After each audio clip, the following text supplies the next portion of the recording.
I would like to introduce Professor Didac Mauricio, Director of Department of Endocrinology and Nutrition, Hospital de la Santa Creu, I Sant Pau Autonomous University of Barcelona.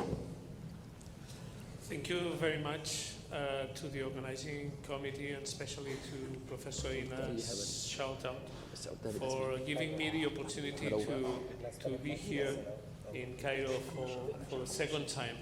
This is really a privilege. You know, I come from Barcelona, which is in the western shore of the Mediterranean Sea, so we share with you this nice sea that I guess it should be more a path of communication than a barrier between us. My talk, I was invited to I guess that's the slide. These are my disclosures, and I will try to give you a touch on what was issued almost 3 weeks ago during the EASD meeting in Berlin. You may remember this table. This was the 2015 version of the consensus report of the American and the European scientific societies for diabetes. And I guess that at least in Spain, my colleague GPs went crazy about that, because essentially you had to choose the drug depending on different factors, but there was no really guide. I have to say that last year both the ADA and the EASD decided that they have to gather again a group of experts to revise this 2015 version of the consensus report. This is not a guideline. This is just some recommendations that were issued together by both societies by reaching a consensus after a process that took several months. And you can have free access to the guideline both through Diabetologia or Diabetes Care, so you just can access that and you can download the guideline. And you can also see the online session of the EASD meeting, in which the authors of the guideline explain the main issues during a special session that took place on October the 5th. So you can access the EASD website, and then you go to one of the links, and then you can access that session. I truly recommend that to you.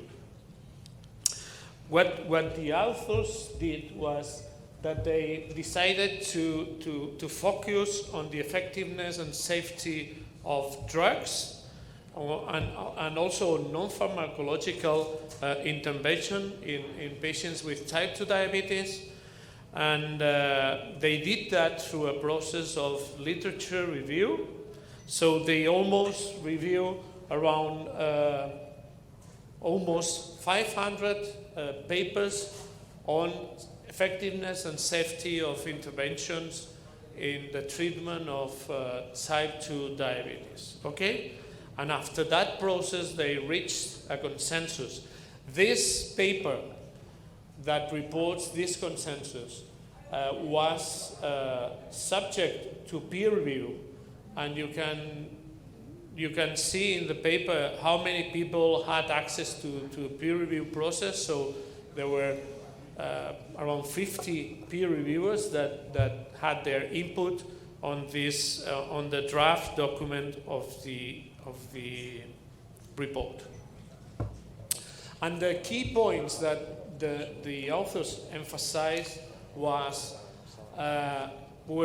the ones that I show you in these slides.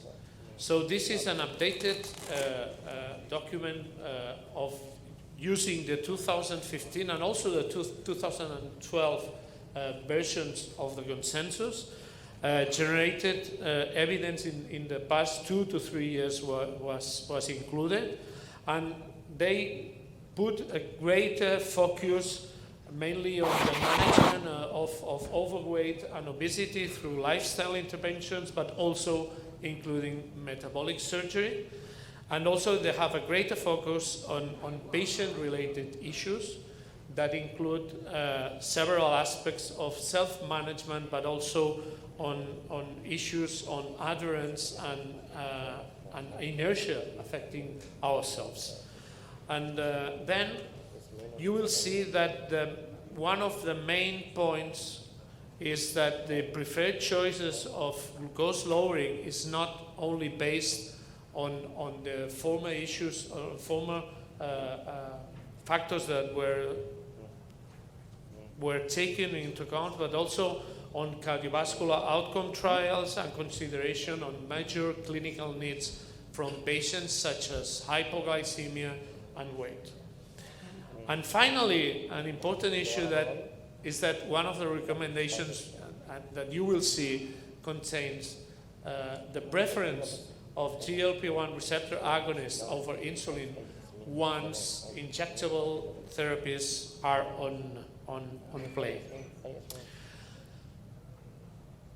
They insisted, and the document insists, that we should always remember why we treat patients. We do not treat patients because of hyperglycemia.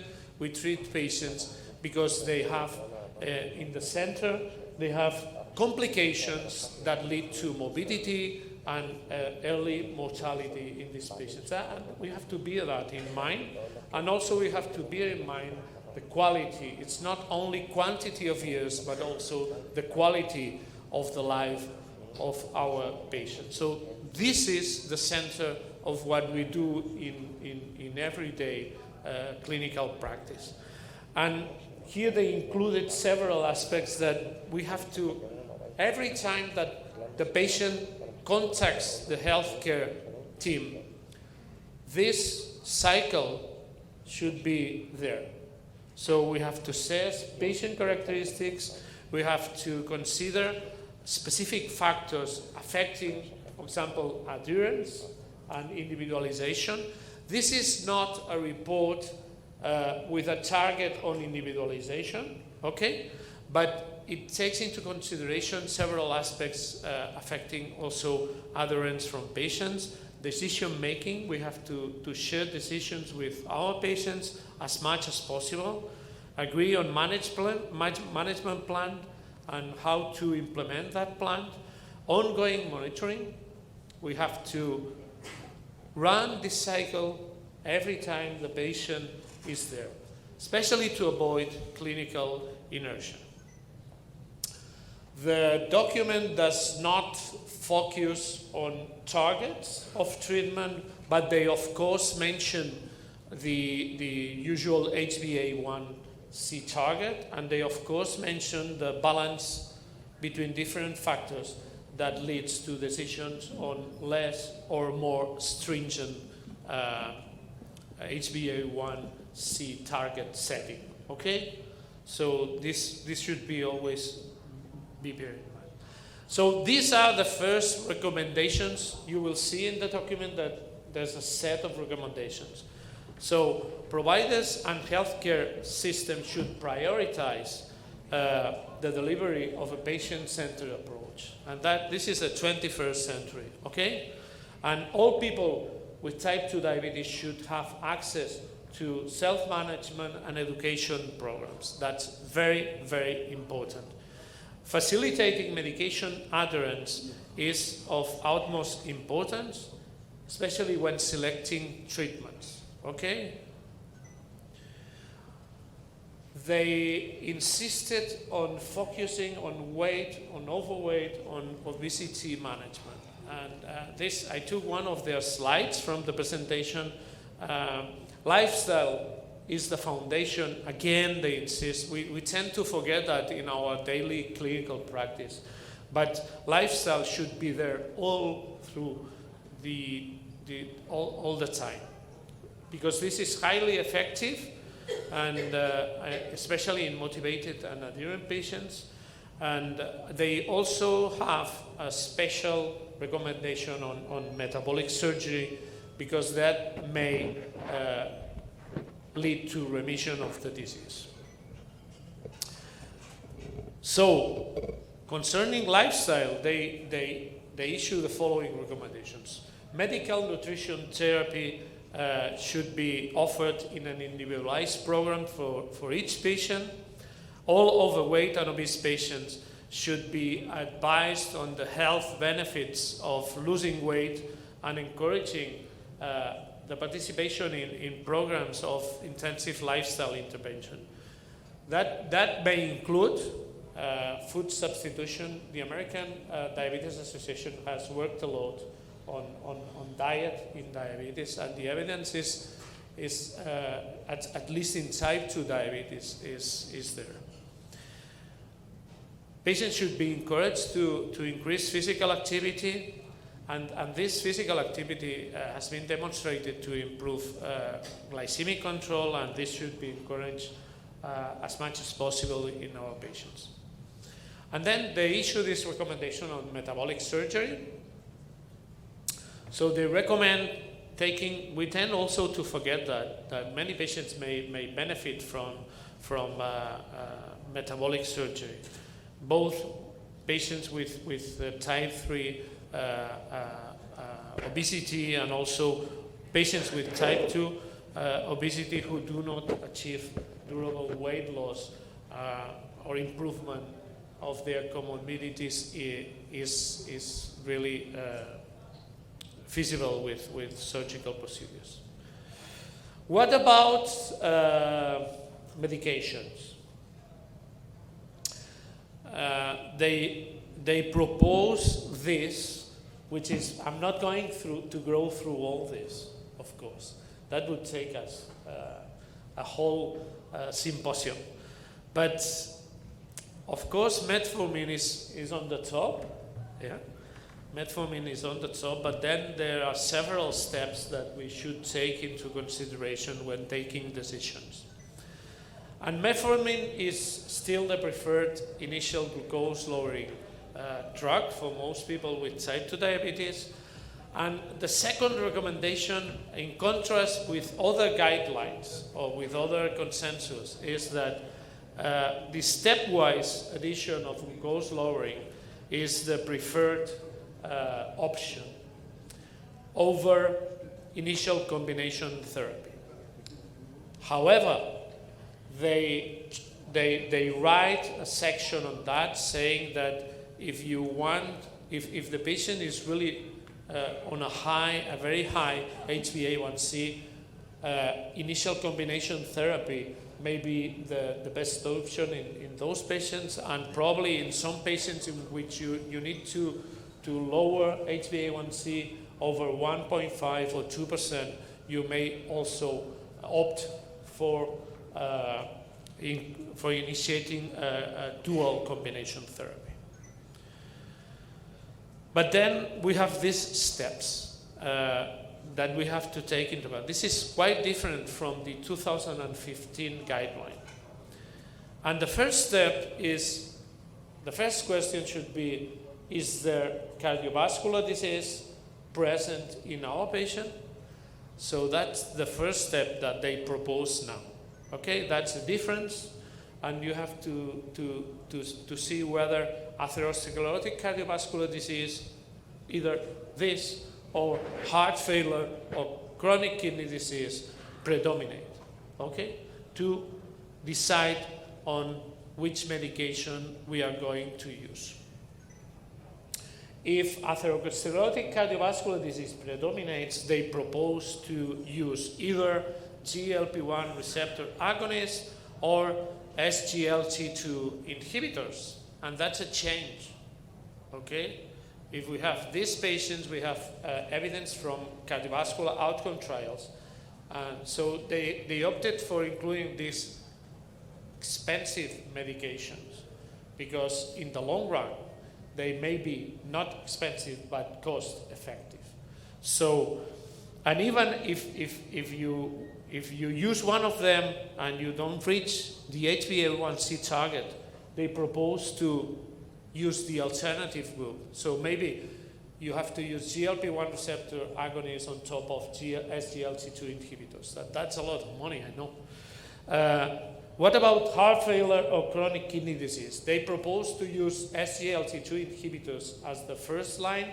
Of course, in these two groups, they propose to use those drugs that have positive cardiovascular outcome trials as an evidence base, okay?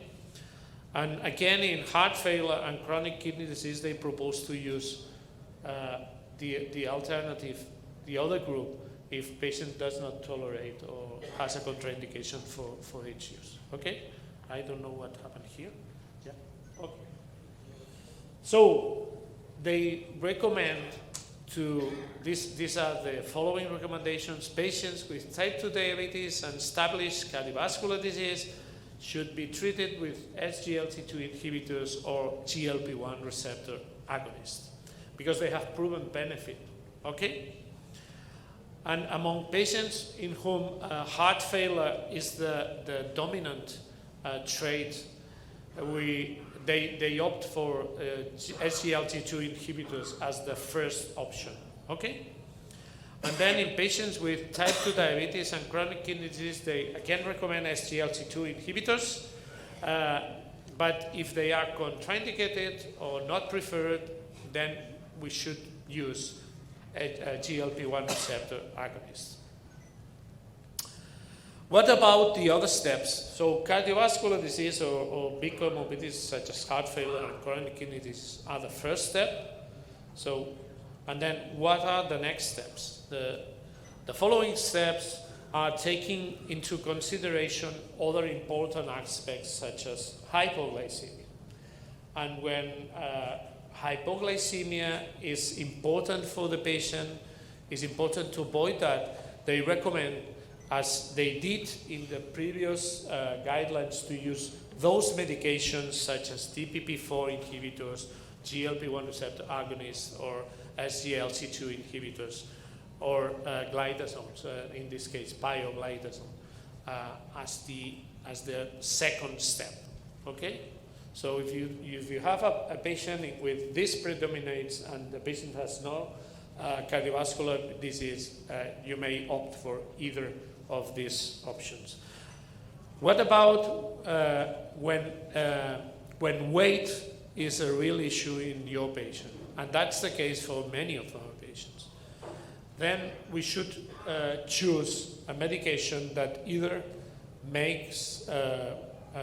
induces weight loss or has a weight neutral effect, okay? So these are the well-known groups. So the recommendations, the final recommendations in these steps is that the selection of medication after metformin should be based on patient preference and clinical characteristics such as cardiovascular disease, hypoglycemia, weight gain, and then beyond dual therapy, intensification requires consideration of the other aspects that should be playing a role all the time, that like side effects, comorbidities, but also burden of treatment, because that impacts on adherence of patients and cost, okay? Right, what about injectables? And that's news in this consensus, because they decided to draw this picture. This is quite complicated. I'm not going to go through all this figure, and I will just point out the main aspects. They say, okay, once you have to use an injectable medication, probably the best choice is using a GLP-1 receptor agonist instead of insulin, okay? So they recommend to initiate these drugs on top of previous oral medications and then titrate instead of starting insulin. They say, okay, we only consider insulin as the first step as an injectable when HbA1c is really very high, over 11%, okay? Or when a clear clinical picture of insulin deficiency is affecting the patient. Of course, that's what we do all the time. And of course, if we suspect the presence of autoimmune diabetes, okay? But only in those cases they propose to use insulin as the first injectable option. And then they also say, okay, please take into consideration that we have to add oral treatment on top of injectables with some considerations, okay? Of course, metformin, as much as possible, should be present there, and SGLT2 inhibitors probably in many cases, and we have to be careful with pioglitazone and sulfonylureas once we use especially insulin. And of course, if we use GLP-1 receptor agonists, they recommend to withdraw DPP-4 inhibitors. So the recommendation is that in patients who need the greater glucose-lowering effect of an injectable, GLP-1 receptor agonists are the preferred option over insulin.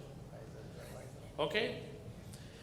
Patients who are unable to maintain glycemic targets on basal insulin in combination with oral medications can be intensified not only with primary insulin, but we have to consider also the other kids in the block like GLP-1 receptor and agonists and SGLT2 inhibitors. But then we know that, and you know better than me, even in my country there's restriction for the usage of these expensive new medications, especially when the patient has to pay at least all or part of the cost of these medications. And this creates a major burden for the healthcare financial support. So cost may be a major issue in many countries. I know that that's also an issue in Egypt, but even in many countries in Europe, cost is an important part. And they say, okay, if cost is driving our decisions because we don't have any option, then we should keep metformin and then sulfonylurea and glitazones as the first steps of treatment, leaving the most expensive medications for additional steps. So the recommendation is that access, treatment cost, and insurance coverage should be also considered when selecting glucose-lowering medication. And that was the final recommendation. I did not order the recommendations as they are written in the document, but there is an important part of the document that was not there in 2015. This is a specific part which now many guidelines include, and these are the knowledge gaps. And especially for type 2 diabetes, we have still many knowledge gaps. We have some areas that are evolving, and we have many questions still to be answered, especially for example, in terms of personalized and precision medicine. We know that type 2 diabetes is an heterogeneous group of patients. Not all type 2 diabetic patients are the same, and we know that by recent papers showing that even in terms of comorbidity and risk of complications, not all patients are the same. So that's very important to know that we have still a long way to go in terms of characterization of the disease and in management and precision medicine applied to type 2 diabetes. For example, there is not a clear segmentation of type 2 diabetes. A young patient is not the same as an old patient in terms of many aspects of the disease.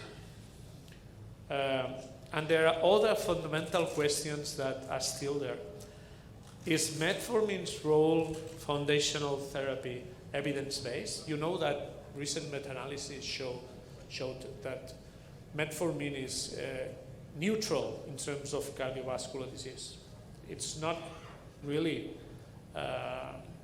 showing a clear prevention of cardiovascular disease. So that may be a change in the future in terms of initial medication. There is still a lack of solid evidence regarding the role of early combination therapy. You know that especially the Americans and especially Ralph Efronzo is pushing the guidelines for initial combination therapy. And still we do not have very solid evidence on that. And what about SGLT2 and GLP-1 receptor agonists in terms of primary prevention of the disease? We will have probably new evidence coming in the future. Are these the effect of these drugs additive? So we have many questions so to summarize, the management of hyperglycemia is really a complex issue, and that has been recently the matter, especially in the past 10 years, because we have a number of new glucose lowering medications coming into scene. Patient-centered decision-making and support and consistent efforts at improving diet and exercise remain the foundation of all the management. So initial use of metformin is there, followed by addition of glucose-lowering medication, but this time this is clearly based on comorbidities of the patient. As far as we await for answers to many questions that remain to be answered. So thank you very much.